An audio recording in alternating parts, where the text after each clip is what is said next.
6 de agosto de 1945, Hiroshima, Japão. 9 de agosto de 1945, Nagasaki, Japão.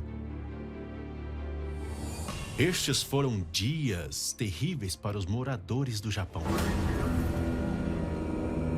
10, 9, 4, 3, 2, 1, fire. O dia em que a humanidade vivenciou o poder de destruição das armas mais poderosas já feitas pelo ser humano. Foi um dia de grande tristeza para todo o mundo, pois muitas vidas foram ceifadas. Olá, sejam bem-vindos. Me chamo Ezequiel e você está aqui no canal Mundo das Curiosidades.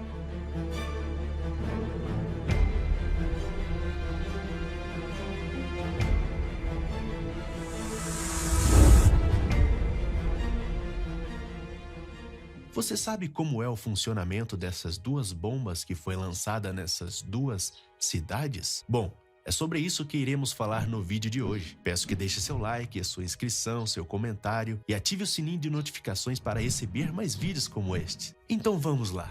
Em 6 de agosto de 1945, uma segunda-feira, os Estados Unidos bombardeou o Japão, mais precisamente a cidade de Hiroshima, com a famosa e conhecida bomba nuclear por nome de Little Boy, ou podemos dizer código da bomba, o que em português seria menininho.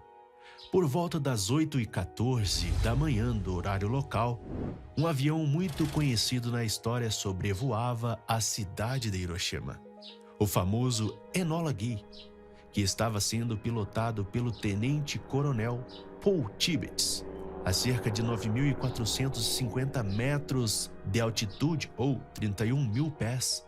Logo em alguns instantes, é lançado daquele avião o que seria a maior destruição em massa já feita em uma guerra. Com um tempo de 43 segundos até a explosão, às 8h15 da manhã, a bomba explodiu a 600 metros do solo japonês, devastando uma área de cerca de 2 quilômetros dentro da cidade de Hiroshima.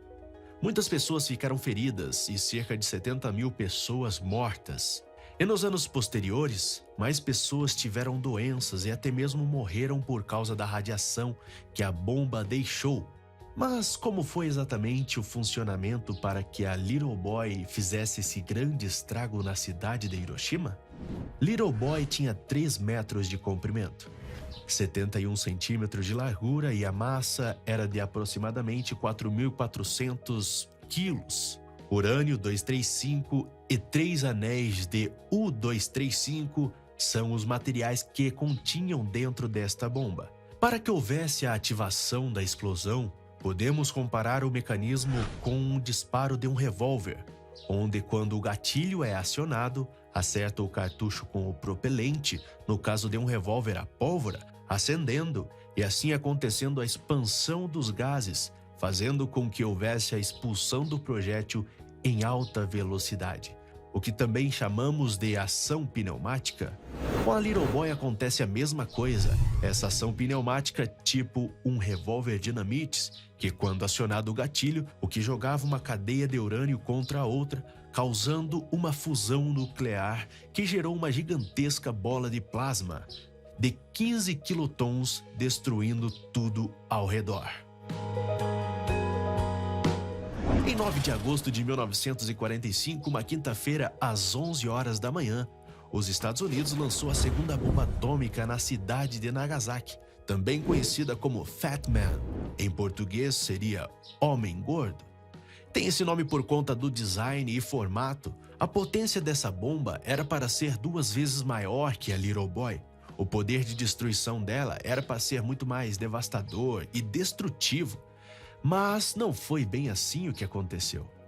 A história diz que o clima de Nagasaki era um dos mais desfavoráveis para a observação do piloto Major Charles Sweeney, que observava o local num B-29, um avião também conhecido como Boxcar. E por conta dessas condições, quando a bomba foi lançada, perdeu totalmente a precisão do alvo e foi em direção a um vale montanhoso ao lado da cidade, explodindo a 550 metros de altitude. Por causa do terreno montanhoso, boa parte da explosão foi contida, mas mesmo assim matou cerca de 40 mil pessoas e mais de 25 mil pessoas ficaram feridas. Medindo 2 metros e 34 centímetros de comprimento e 1,2 metros de diâmetros e 4.545 quilos, o funcionamento da Fat Man é bem parecido com a de Little Boy. Contendo TNT, fósforo e plutônio 239, que ao ser acionada, o plutônio foi comprimido por 32 explosivos hexagonais e pentagonais, que eram detonados simultaneamente, fazendo pressão igual em todos os lados do fósforo, fazendo ele encolher o seu volume de 2 a 4 vezes. Isso deixava a massa crítica e começava a liberar nêutrons. Estes nêutrons liberados começavam a reação em cadeia que findavam com a detonação da bomba. Ambas as bombas foram detonadas antes de chegarem ao solo, e a luz causada pela explosão, vista a olho nu, cegou várias pessoas, ou deixou sequelas graves. A temperatura da explosão era superior à da superfície do Sol. As pessoas próximas do local do impacto da bomba foram desmaterializadas instantaneamente, deixando somente as famosas sombras de Hiroshima e Nagasaki, que são a impressão da matéria que bloqueava a passagem da luz. Durante anos, as cidades eram inabitáveis, e até hoje algumas pessoas sofrem sequelas da radiação que causa câncer e entre outras deformidades no corpo humano. Albert Einstein se culpou muito até seus últimos dias de vida por conta de ter ajudado a construção da bomba atômica. Porém, ele não sabia que elas eram tão devastadoras e mortais assim. Perto do arsenal de bombas de hoje em dia, aquelas 2 bombas são fogos de artifício. Ainda mais com as pesquisas sobre a tão temida bomba de hidrogênio. Não sei se você já ouviu falar. Mas todas essas criações feitas pelo ser humano nos deixam uma seguinte pergunta: será que vale a pena o ser humano brincar com coisas tão perigosas como essas armas de destruição?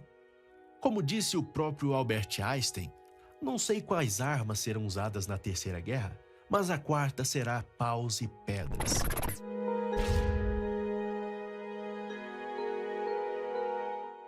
E esse foi o vídeo de hoje. Obrigado pela atenção de todos e já sabe, se puder deixar o seu like, seu gostei, seu comentário, sua inscrição e ativar o sininho de notificações, isso nos ajuda muito a produzir conteúdo aqui para vocês.